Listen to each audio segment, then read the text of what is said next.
আসসালামাইকুম।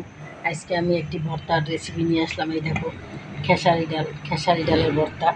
খেসারি ডালটাকে আমি সেদ্ধ করে নিয়েছি। এই দেখো কত সুন্দরভাবে সেদ্ধ করে নিয়েছি। এটাকে বলে খেসারি ডাল কাঁচা ভর্তা বলে। এটা ঠিক কাঁচা না, কিন্তু সেদ্ধ করে ভর্তা করতেছি। পাটায় বেটে দেখো পাটা নিয়েছি, পাটা ধুয়ে মুছে পরিষ্কার করে নিয়েছি। এখন আমি ভর্তা করবো। এই জন্য আমার লাগবে দেখো সরিষার তেল, আর লাগবে যে পেঁয়াজ কুচি, যে শুকনো মরিচ, রসুন। এখন আমি শুকনো মরিচটাকে একটু ভেজে নেব বন্ধুরা। এই যে, তাহলে তোমরা দেখতে থাকো। আজকে আমার খেসারি ডালের ভর্তা বন্ধুরা। এক রকমের খেতে খেতে মানুষের মুখে একটা অন্যরকম স্বাদ এসে গেছে, তাই একটু স্বাদটাকে চেঞ্জ করার জন্য আমি আজকে খেসারি ডালের ভর্তাটা করবো বন্ধুরা। তাহলে তোমরা দেখতে থাকো আজকে আমার এই খেসারি ডালের ভর্তা। দেখো বন্ধুরা, আমি শুকনো মরিচটা এবং রসুনটাকে একটুখানি ভেজে নিচ্ছি। একটু লাল করে নেব, মচমচে করে ভেজে নেব। আর পেঁয়াজটাকে আমি ভাজবো না, পেঁয়াজটাকে আমি কাঁচা পেঁয়াজ দিয়ে ভর্তাটা করব। আর দিয়ে ঢেলে বন্ধুরা, তোমরা যে যেখান থেকে আমার ভিডিওটা দেখো না কেন বন্ধুরা, অবশ্যই আমাকে একটা লাইক দিয়ে দেখবে বন্ধুরা। আর দেশের বাইরে থেকে যারা দেখো, তোমাদেরকে জানাই অনেক অনেক ধন্যবাদ। এত কাজের মাঝেও আমাদের ভিডিওগুলো তোমরা দেখো বন্ধুরা। তাই বন্ধুরা, আমার ভুল ত্রুটি হলে তোমরা কমেন্ট করি আমাকে জানিয়ে যাবা, তাহলে আমি সেই ভুলগুলো আমি শুধরিয়ে নিব। আর তোমরা কে কোথা থেকে দেখেছো আমার ভিডিওটা, সেটাও আমাকে কমেন্ট করে জানিয়ে যাবা, তাহলে আমি বুঝতে পারবো তোমরা কে কোন ডিস্ট্রিক্ট থেকে তোমরা দেখেছো। বন্ধুরা, মরিচগুলো আমার ভাজা হয়ে গেছে, এখন আমি তুলে নেব। বেশি ভাজলে আবার তিতা হয়ে যাবে, তাই এখন বন্ধুরা আমি পাটায় ডালটাকে আমি সুন্দর করে বেটে নেব। এভাবে আমি বেটে নেব সব ডালগুলো বন্ধুরা। তারপর আমি দোলে ভর্তাটা করব।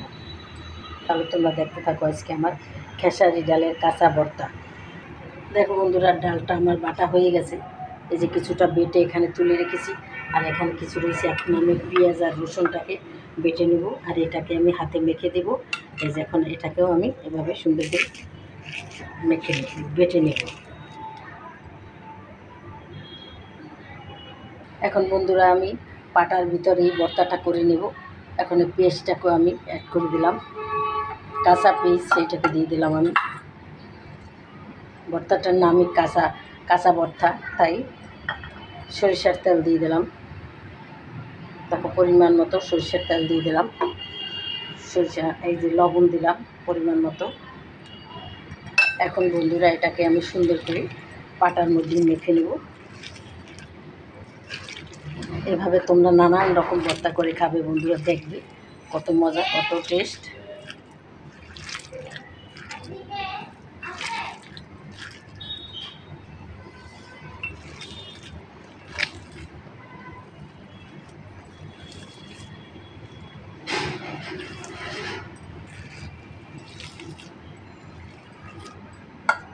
পাটাটা ছোট হয়ে গেছে, একদম ভর্তাগুলো বেশি হয়ে গেছে।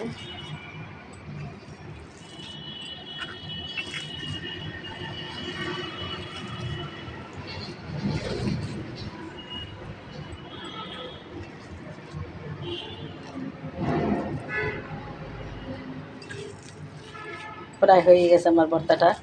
এখন আমি লবণ দেখব হয়েছে কি না, তারপর আমি পরিবেশন করে তোমাদেরকে দেখাবো। দেখো বন্ধুরা, আমার খেসারি ডালের ভর্তাটা দেখো কত সুন্দর দেখতে, কত সুস্বাদু দেখতে, কত সুন্দর খেতেও ঠিক সেভাবেই সুস্বাদু মজাদার। তোমরা একবার করে খেয়ে দেখবে আমার কথা মতন। খেসারি ডাল অনেক সময় ঘরে থেকে যায়, এটাকে সেদ্ধ করি এভাবে পাটায় বেটে, বেশি করে পেঁয়াজ দিবে। আমার পেঁয়াজ একটু কম হয়ে গেছে, তোমরা আরও পেঁয়াজ দিবে চিকন চিকন করে কেটে। আর রসুন দেবে, আর শুকনো মরিচ সরিষার তেল দিয়ে এভাবে বেটে ভর্তাটা করবে। গরম গরম ভাত দিয়ে খেতে অনেক মজা, অনেক স্বাদ। তোমাদের যদি ভালো লাগে তাহলে অবশ্যই আমাকে একটা লাইক দিবে, আমার চ্যানেলটাকেও সাবস্ক্রাইব করে দেবে এবং শেয়ার করে দেবে, তাহলে আমি সুন্দর সুন্দর ভিডিও নিয়ে আসবো। তাহলে আজকের মতো রাখি বন্ধুরা। আসসালামু আলাইকুম, খোদা হাফেজ। যে যেখানে থাকো ভালো থাকো।